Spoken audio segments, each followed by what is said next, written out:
팔레스타인 온 땅에 가뭄이 계속되었지만 하나님께서 피하라고 명령하셨던 그릿 시내는 결코 물이 마르지 않았습니다. 그곳은 안전한 곳이었습니다. 그리고 아침 저녁으로 까마귀들이 엘리야에게 먹을 것을 갖다 주었습니다. 선지자 엘리야, 하나님의 사람 엘리야는 거기서 가뭄 중에도 그 누구도 누리지 못하는 특권을 누리고 있는 것 같았습니다. 그런데 그러던 어느 날 마르지 않을 것 같았던 그릿 시내의 물이 말라버렸습니다. 그러는 가운데 하나님의 말씀이 임했지요. 너는 일어나 시돈 땅 사르밧으로 가라. 내가 그곳 과부에게 명령하여 내게 음식을 주게 하였느니라. 당시 엘리야가 기거하고 있었던 그릿 시내가와 시돈 땅과의 거리는 오늘날 거리로 약 140km 정도나 되는 꽤 먼 거리였습니다. 더군다나 그곳은 이방 땅이었고 가뭄으로 인해서 모두가 고통받고 있는 그런 상황이었습니다. 당시 요단강은 여전히 마르지 않고 있었는데 요단강으로 하나님께서 보내시면 될 것 같았는데 하나님께서 시돈 땅 사르밧으로 가라고 명령하신 것이지요. 왜 하필 하나님께서 그 먼 곳, 또 여전히 가뭄으로 고통받는 그곳으로 가라라고 명령하셨을까요? 또 사르밧은 북왕국 이스라엘의 왕 아합이 살고 있는 사마리아와 불과 얼마 떨어져 있지 않던 곳입니다. 적어도 엘리야에게는 사르밧이다라고 하는 그 땅은 여전히 불리한 곳이었고 그에게 결코 안전한 곳이 아니었습니다. 게다가 당시 사회의 과부는 고아, 외국인, 레위인과 함께 사회 빈민층이었는데 다른 사람도 아닌 과부로 하여금 엘리야를 돕게 하겠다라는 하나님의 말씀이 엘리야로서도 좀 이해가 안 되는 부분이었지요. 이런 정황으로 보아 엘리야가 하나님 왜 저를 그곳으로 보내십니까? 다른 곳도 많은데 라고 한 번쯤 하나님께 의문을 제시해 볼 봄직도 한데 엘리야는 하나님께서 그저 가라고 하시니 시돈 땅으로 그냥 갔습니다. 그래서 아마 엘리야를 위대한 선지자라고 하겠지요. 엘리야는 에녹과 더불어 이 땅에서 죽음을 보지 않고 하늘로 들리운 유일한 두 사람 중에 한 명입니다. 엘리야는 고향 사람들에게 미움을 받았으며 또한 배격을 당했습니다. 후에 사도행전에 보면 사도들이 그렇게 몰려서 이방인들에게 복음을 전하러 간 것과 같이 엘리야는 오늘 본문의 사건으로서 첫 이방의 선지자로서의 역할을 감당하게 됩니다. 그런데 왜 하필 시돈이었냐라는 것인데 이는 아마도 바알 숭배가 시돈 사람이었던 이세벨과 더불어 그 지역에 최근에 들어왔기 때문에 하나님께서 그곳으로 엘리야를 보내신 것이지요. 이세벨은 엘리야의 최대 적이었는데 하나님께서는 이세벨에게 그녀의 악함이 아무 소용없음을 보여주시기 위해서 그녀의 나라 한가운데 엘리야를 위해서 그의 은신처를 마련해 주신 것입니다. 여기까지의 내용을 보면 하나님께서 엘리야를 어떻게 인도하시는가에 초점을 우리는 맞출 수 있을 것입니다. 엘리야를 눈동자같이 지키시는 하나님, 그리고 어떤 상황에서 때로는 이해되지 않는 그런 상황에서도 하나님의 말씀에 순종하는 엘리야. 그런데 본문의 말씀을 묵상하면서 왜 하필 하나님은 사르밧이라는 동네로 엘리야를 보냈고 또 그곳에서 무명의 과부를 만나게 하셨을까? 수많은 동네가 있음에도 불구하고 왜 하필 아합의 영향권에 있던 사르밧 지역이었으며 수많은 사람들이 있었음에도 불구하고 먹을 것이 없던 그 무명의 과부였냐라는 것, 그것을 우리가 묵상해 본다면 이 이야기의 초점은 엘리야가 아니라 바로 사르밧 과부다라는 것을 우리는 발견할 수 있습니다. 그녀는 양식 한 움큼과 기름 약간 외에 먹고 살만한 아무것도 가지고 있지 않았습니다. 그녀와 그녀의 아들은 그 양식을 먹고 나면 더 이상 먹을 것이 없어서 죽을 상황에 놓여 있었습니다. 그녀는 또한 거리에서 주워 모은 나뭇가지 외에는 집에 그 어떤 땔감도 없었습니다. 바로 그런 상황의 그녀에게 엘리야가 보내졌던 것이지요. 엘리야는 그녀가 나뭇가지 줍는 것을 보았으며 그런 그녀에게 처음 물을 좀 달라라고 요청합니다. 낯선 사람이 자기에게 가서 마실 물을 조금 갖다 달라고 청했을 때 첫 마디에 간 것을 보니 그녀는 매우 자비롭고 관대한 사람이었던 것 같습니다. 그녀는 가뭄일 때 물이 귀하다고 해서 엘리야의 요청을 거절하지도 않았으며 그 어떤 대가를 지불할지도 묻지 않았고, 척 보면 그가 자기 민족이 아닌 것을 알 수 있었는데 자기 민족인지 이방 사람인지에 대해서도 개의치 않은 채 그 나뭇가지 줍는 일을 뒤로 한 채 그를 위해 물을 가지러 갔다라는 것입니다. 그런 그녀에게 엘리야는 다시 떡을 달라고 요청합니다. 본문 14절에 보니까 분명히 엘리야는 이스라엘의 하나님이다라고 언급했지만 그것은 이방인인 시돈 사람과는 아무 상관이 없지요. 그녀가 혹 이스라엘 여호와라는 이름을 숭배했고 또 이스라엘의 하나님, 참 하나님 여호와를 참 하나님으로 존귀 여겼다 할지라도 이 낯선 사람이 그분의 선지자라고 말할 근거 또한 없습니다. 그리고 그 당시에도 거짓 선지자들이 참으로 많이 있었기 때문에 이 굶주림에 지친 방랑자가 그녀를 속여서 물과 음식을 얻어먹는 일이란 비일비재한 그런 사건이었습니다. 그러나 그녀는 이 모든 것에 개의치 않고 엘리야의 요청에 순종합니다. 다름 아닌 하나님의 말씀으로 인해서 그 마음에 믿음이 생겼고 힘을 얻은 것이지요. 이때 엘리야는 그렇구나. 하나님께서 나를 이리로 보내신 뜻이 있었구나. 나를 만나지 않았다면 수일 내로 굶어 죽을지도 모르는 이 여인에게 나를 보내신 하나님. 그래, 이제서야 하나님께서 나를 이 땅에 보내신 이유를 분명히 알겠다라고 그렇게 생각했겠지요. 누가복음 4장에 보면 주님께서 어린 시절을 보내셨던 나사렛에 가셔서 말씀을 전했습니다. 그런데 나사렛 사람들은 주님을 영접하지 않았습니다. 예수님께서 자랄 때의 모습을 봐왔기 때문에 그들의 눈에는 그저 한 동네에서 같이 자랐던 그 꼬마가 이제 청년이 돼서 고향으로 왔구나, 그 정도로 여겼던 것이지요. 예수님께서 그들의 모습을 보시고 선지자가 고향에서는 환영을 받을 자가 없느니라 라고 말씀하신 후에 오늘 본문에 나오는 과부를 언급하셨습니다. 주님께서 이 말씀을 하신 후에 자신을 환영하지 않았던 나사렛 사람들에게 이 말을 하셨기 때문에 반대로 우리는 사르밧 과부는 주님을 사모하고 환영했다라는 것도 알 수 있게 되지요. 그러니까 엘리야가 사르밧 과부를 찾아간 사건은 근본적으로 이방인에게도 구원이 임하게 하시려는 하나님의 뜻이었다라는 겁니다. 그리고 엘리야는 이방인을 위한 최초의 선지자가 된 것이죠.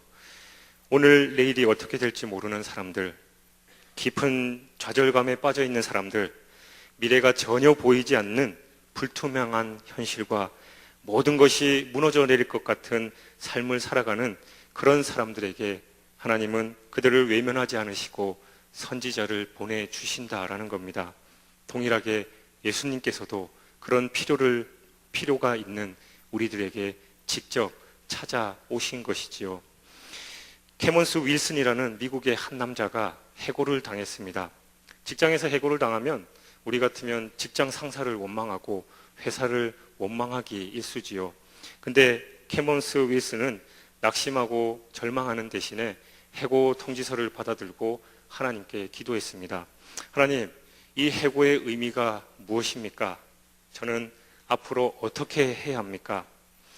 그때 하나님께서 그에게 그래, 여관 사업을 해봐라. 사람들이 편안하게 쉴 수 있는 그런 안식처를 한번 제공해 보려무나. 그 감동을 주셔서 캐먼스 윌슨은 그 감동대로 조그만한 그렇지만 깨끗한 여관을 마련했습니다. 작은 여관이었지만 사람들이 끊임없이 붐볐고 결국 그는 수많은 돈을 벌게 됐고 여관의 체인점은 점점 늘어나 그 땅에서 재벌이 되고 말았습니다. 그 호텔이 바로 우리가 너무나도 잘 아는 홀리데이 인 호텔이라는 곳입니다. 캐먼스 윌슨은 인생의 위기 앞에서 자신의 약함을 알고 하나님 앞에 엎드려 기도하다가 바로 홀리데이 인 호텔이라는 그 어마어마한 재벌의 창업자가 된 것이지요. 해고를 당해도 기도하는 사람은 하나님께서 새 길을 열어주신다라는 겁니다. 현실에 안주하지 않고 주님만 바라봤을 때 하나님께서 우리에게 새로운 길, 새로운 안식처로 인도하신다라는 거지요. 우리가 너무나도 잘 아는 성경의 욥은 아무 영문도 모른 채 고난을 당했습니다. 스바인에게 가축을 약탈당하고 종이 살해되고 양과 종이 불살라졌고 또다시 갈대아인에게 약대를 뺏겼고 종이 살해되고 큰 태풍에 자녀들마저 잃어버렸습니다. 이런 불의의 참변을 당했을 때도 욥은 하나님을 원망하지 않고 내가 못해서 알몸으로 나왔은즉 알몸이 그리로 돌아갈지오다. 주시니도 여호와시요 거두시니도 여호와시니 여호와의 이름이 찬송받을지니이다 라고 말하면서 머리를 깎고 땅에 엎드려 하나님을 경배했습니다. 이후에도 온몸에 욕창이 생기는 그런 엄청난 고난을 여전히 겪었지만 그는 끝까지 하나님을 신뢰하고 오히려 자신의 몸을 쳐서 회개하고 순복함으로 말미암아 하나님께서 마침내 큰 축복, 환난 이전에 가지고 있었던 그런 소유의 갑절을 더하셨고 모두 죽었던 자녀들 대신 아들 7과 딸 3 그리고 손자 4대를 보도록 장수하는 그런 축복을 허락하셨습니다. 우리도 이 세상을 살아가면서 기근을 만날 때가 있습니다. 육신적인 기근을 만나 병 때문에 고생할 때도 있고 경제적인 기근을 만나 물질이 막혀버려 막막할 때도 있습니다. 인간관계 때문에 힘들어서 고통당할 때도 있지요. 기근은 누구나 당할 수 있는 것입니다. 믿음의 조상 아브라함도 기근을 만났었고 이삭도 야곱도 기근을 만났습니다. 중요한 것은 우리가 그 기근을 만났을 때 우리의 태도가 어떻냐라는 것이죠. 사르밧 과부처럼 기근 중에도 주님을 사모하고 기대하고 환영하느냐라는 것입니다. 그럴 때 주님께서 우리를 친히 찾아오셔서 우리가 당하는 모든 문제들이 로마서 8장 28절의 말씀처럼 합력하여 선을 이룬다라는 것입니다. 우리가 알거니와 하나님을 사랑하는 자 곧 그의 뜻대로 부르심을 입은 자들에게는 모든 것이 합력하여 선을 이루느니라. 아멘. 이 말씀을 붙들 때 우리 삶 속에서 하나님께서 큰 역사를 이루어 주실 줄 믿습니다. 하나님은 사르밧 과부가 엘리야를 만나기 전에 그 사르밧 과부에게 엘리야를 공개할 것을 명령하셨습니다. 9절에 보면 하나님께서 엘리야에게 사르밧으로 가서 머물라라고 말씀하시면서 내가 그곳 과부에게 명령하여 내게 음식을 주게 하였느니라 라고 말씀하셨습니다. 하나님께서 어떤 경로든지 간에 과부에게 직접 말씀하셨다라는 것이고 사르밧 과부는 엘리야를 만나기 전에 이미 하나님의 명령을 받은 상태였습니다. 그런데 엘리야를 만나고 있을 때 그 과부가 무엇을 하고 있었습니까? 12절에 보니까 성문 앞에서 나뭇가지를 줍고 있었는데 마지막 남은 가루로 떡을 만들어서 자기와 아들이 먹으려고 했습니다. 이제 그거 만들어 먹고 죽는다라고 기록하고 있지요. 이 모습을 봤을 때 분명히 과부는 하나님의 말씀에 불순종하고 있습니다. 그러나 다행스러운 것은 엘리야를 통해서 다시 임한 하나님의 명령을 듣게 되었을 때 자신의 감정이나 환경적으로 여러 가지 어려운 것임에도 불구하고 하나님의 명령에 순종하게 되었고 그 결과 하나님은 과부의 필요를 기근이 계속되는 내내 채워주셨다라는 겁니다. 하나님께서 사르밧 과부에게 마지막 남은 가루를 달라고 하셔서 그가 굶어 죽지는 않았습니다. 오히려 그것이 복이 되어서 기근을 이기게 했지요. 엘리야 입장에서도 그 마지막 남은 가루로 자신을 먹게 하라라고 말하기는 쉽지 않았을 겁니다. 과부가 이제 이거 만들어서 나와 나 아들은 죽을까 한다라고 그렇게까지 얘기했는데 엘리야는 오히려 그 여인에게 나로 먼저 먹게 하고 그 이후에 너와 내 아들이 먹으라라고 얘기하죠. 차라리 벼룩의 간을 빼먹지 먹고 죽으려고 하는 그 과부에게 엘리야 자체도 그런 요구를 하는 것은 쉽지 않았을 것입니다. 그러나 이 과부의 마지막 가루를 요구한 것은 그녀의 것을 빼앗는 것이 아니라 바로 축복의 씨앗을 심게 한 것입니다. 그리고 하나님은 그 씨앗으로 말미암아 더 많이 풍성한 열매를 맺게 하셨지요.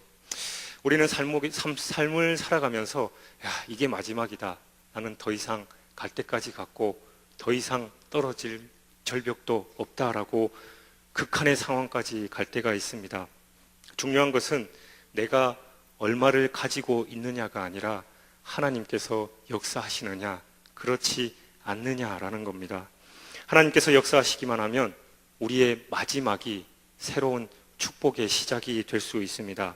내가 하는 것이 아니라 바로 하나님께서 하시기에 나의 것은 아무 의미가 없다라는 것이죠. 그러므로 우리들은 하나님의 말씀에 순종해서 하나님께서 역사하시도록 해야 합니다.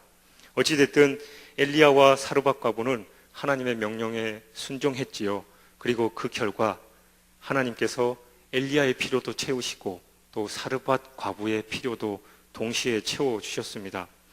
사르밧 과부가 하나님의 명령에 순종해서 엘리야를 공개한 그 마지막 가루와 마지막 기름은 축복의 마중물이었습니다. 우리 예전에 시골에서 수도시설이 생기기 전에 파이프를 지하에다가 쭉 연결해서 펌프를 설치했지요. 그곳에다 물 한 바가지를 붓고 열심히 펌프질을 하면 그 지하수가 위로 솟아나와서 우리가 필요한 만큼의 물을 얻을 수 있었습니다. 그처럼 우리의 마중물, 우리의 작은 헌신이 큰 축복이 되어 돌아온다라는 겁니다. 인도의 한 설화의 내용입니다. 한 거지가 있었는데 그는 늘 왕궁 가까운 다리에서 구걸을 하고 있었어요. 그 마음에 그래, 왕이 한번 지나가다가 나에게 금 한 양이라도 동량하면 나는 이 거지 생활 청산하고 이제 잘 먹고 잘 살 수 있다. 이제 그 마음으로 한 번만 걸려라 라는 그 마음으로 기다리고 있었습니다. 마침내 그의 기대대로 왕이 마차를 타고 지나갔습니다. 그래서 최선을 다해서 굽신굽신하며 불쌍하게 쳐다보고 있는데 왕의 마차가 멈춰 서더니만 왕이 그에게 이렇게 얘기합니다. 내가 너에게 무엇을 해주기를 원하느냐? 그러니까 드디어 기회가 왔다 싶은 그 거지가 왕이시여, 나에게 금 한 덩어리만 주시면 제가 이 거지 생활 청산하고 최선을 다해서 열심히 살겠습니다. 그러자 왕이 되물었습니다. 그러면 네가 가진 게 뭐가 있느냐? 무슨 소리 하십니까? 저는 거지기 때문에 이 빈 그릇에 밥알 몇 개밖에 없습니다. 그러자 왕이 이렇게 물었지요. 그 밥알 중에 몇 개만 나에게 줄 수 있겠느냐? 거지가 속으로 생각했습니다. 이놈의 왕이 나보다 훨씬 잘 먹고 잘 사는 사람이 거지의 밥알 몇 개를 달라고 하다니 속으로 찜찜했지만 왕이기에 그 명령을 거역하면 또 엄청나게 맞을까 싶어서 밥알 5개를 잘 골라서 왕에게 드렸습니다. 그런데 왕이 뭔가라도 해줄 줄 알았는데 그냥 쓱 지나가 버리는 거예요. 이 거지가 상당히 기분 나쁜 마음으로 집으로 돌아왔지요.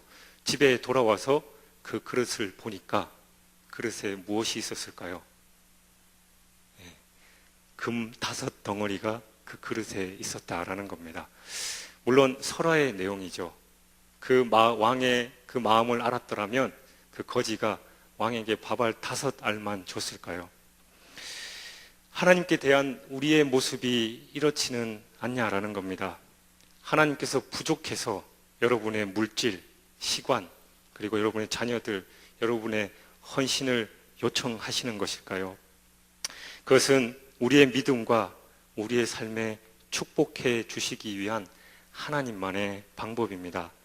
나의 작은 헌신은 하나님의 축복을 열심히 펌프질해 낼 수 있는 마중물과 같다라는 겁니다. 미국의 유명한 록펠러는 평생 4,982개의 교회를 건축했다고 합니다. 그렇게 할 수 있었던 것은 물론 하나님께서 그에게 경제적인 축복을 많이 주셨고 그가 그래서 세계 최고의 부자였기 때문도 하겠지요. 한 기자가 록펠러에게 물었습니다. 아니 사장님, 많은 기업가들은 이윤이 남기면 재투자해서 다시금 또 많은 돈을 벌기 위해서 노력하는데 당신은 그 많은 11조를 하나님께 바치고도 어떻게 그렇게 늘 사업이 잘 되고 그렇게 번창할 수 있습니까? 라고 물었더니 록펠러가 이렇게 대답했습니다. 그것은 하나님의 경제학을 잘 몰라서 하는 말입니다. 중요한 것은 하나님의 축복의 씨를 뿌리는 겁니다. 하나님의 축복의 씨는 반드시 풍성한 결실로 다가오게 될 것입니다. 많은 사람들은 그 사업에 재투자하지만 나는 하나님께 투자합니다. 이것이 바로 나의 어머니께서 나에게 남겨주신 신앙의 유산입니다. 그렇습니다. 하나님의 경제학은 세상의 방식과 전혀 다릅니다. 세상의 사업에서는 그 사업에 재투자하고 다시 이윤을 얻어 점점 불려나가는 것이지만 우리는 단순하게 하나님께 드리면 됩니다. 그것도 많이 드릴 필요 없어요. 10분의 1만 드리면 됩니다. 하나님께서는 우리에게 그것만 요청하시지요. 세상에서 이윤이 30%라고 하면 여기 계신 여러분들 중에서 투자 안 할 분 아무도 없지요. 그러나 하나님의 이율은 마태복음 13장 8절에 소개된 가시, 자갈, 길가, 옥토에 떨어진 씨앗 이야기처럼 기본이 100배이고 최소가 30배입니다. 30%, 30배. 여러분은 어떤 걸 선택하시겠냐라는 겁니다. 사르밧 과부의 가루와 기름은 열심히 모아서 많아진 것이 결코 아닙니다. 계속 쓰는데 불어났습니다. 15절에 보니까 엘리야와 식구가 여러 날 먹었다라고 기록하고 있지만 여기서의 여러 날은 문자적으로 그냥 단순히 며칠이 아니라 오랜 기간을 의미하고 여기서 식구는 단순하게 과부와 아들 거기에 합류한 엘리야를 말하는 것이 아니라 그 과부의 온 가족들 가문들이 풍성히 먹고 살았다라는 겁니다.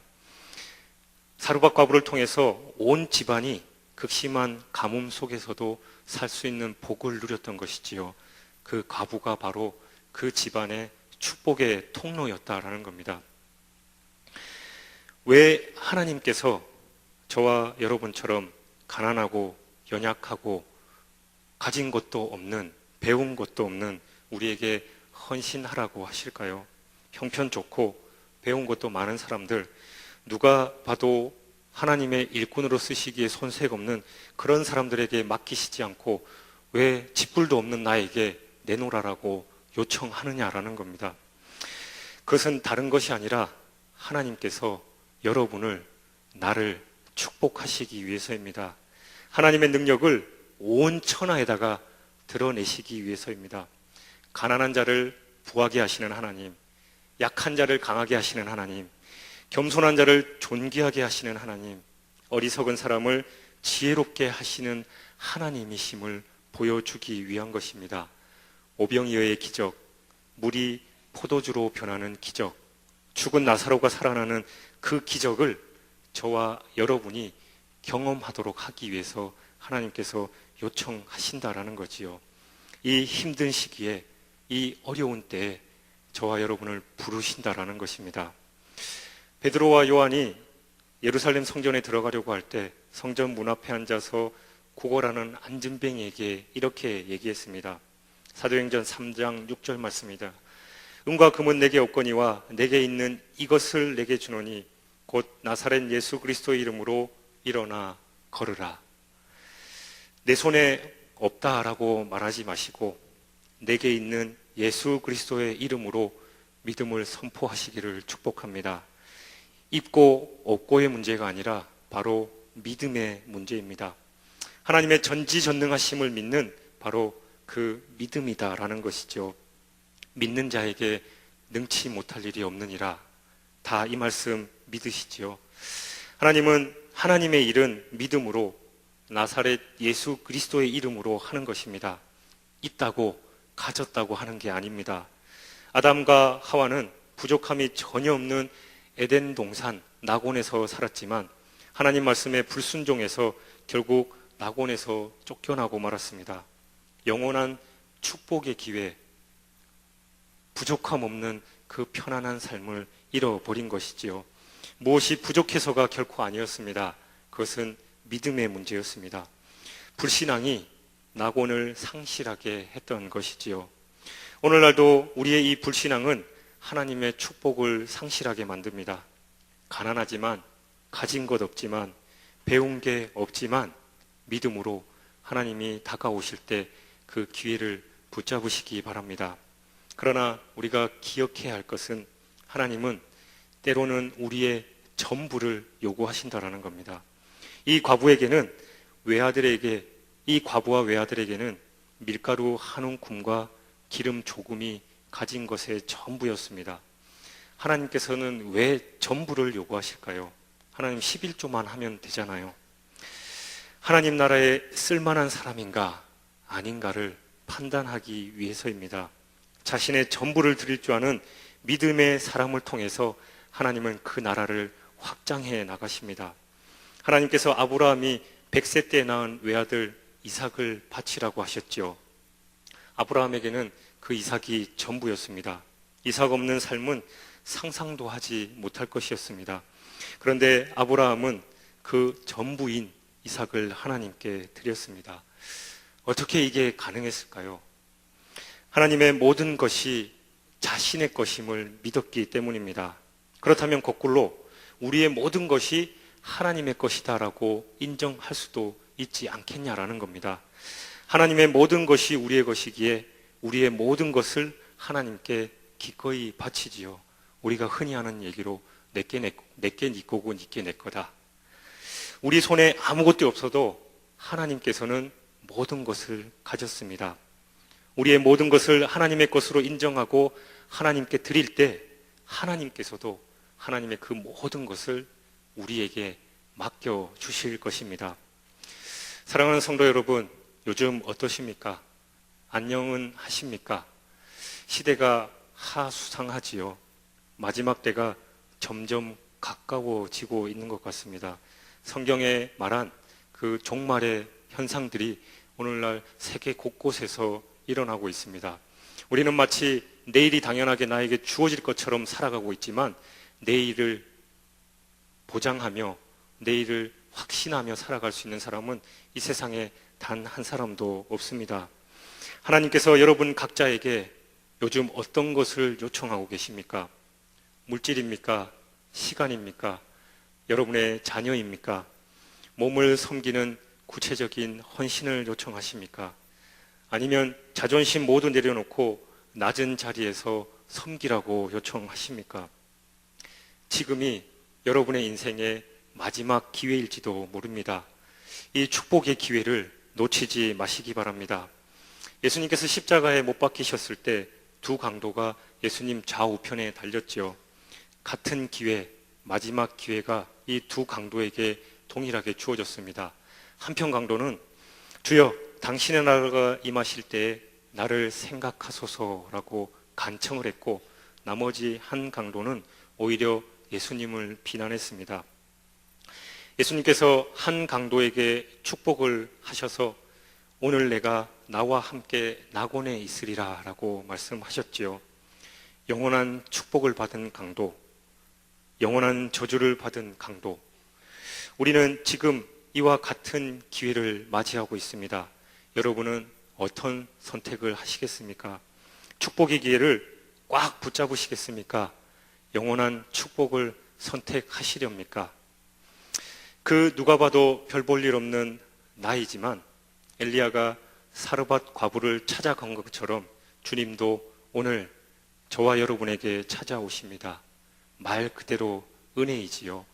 나는 가진 것 없고 나는 아무것도 없지만 바로 하나님께서 내게 은혜를 베푸십니다. 우리는 그 은혜를 사모할 때 우리에게 찾아옵니다. 사르밧 과부는 힘들고 어려운 상황이었고 심지어는 이방인이었지만 하나님의 은혜를 사모하였기에 하나님께서 선지자 엘리야를 친히 그 과부 한 사람을 위해서 사르밧 땅으로 보내신 것입니다.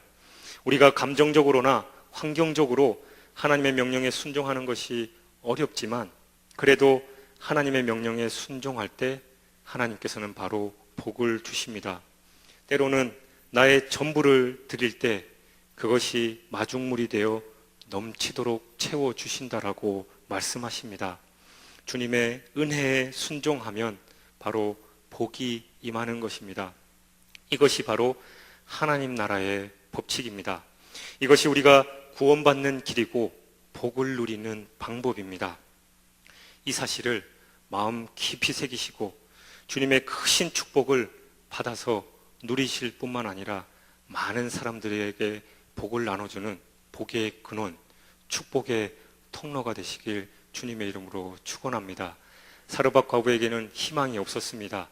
먹고 죽을 지경이었습니다. 그러나 선지자 엘리야가 찾아왔지요.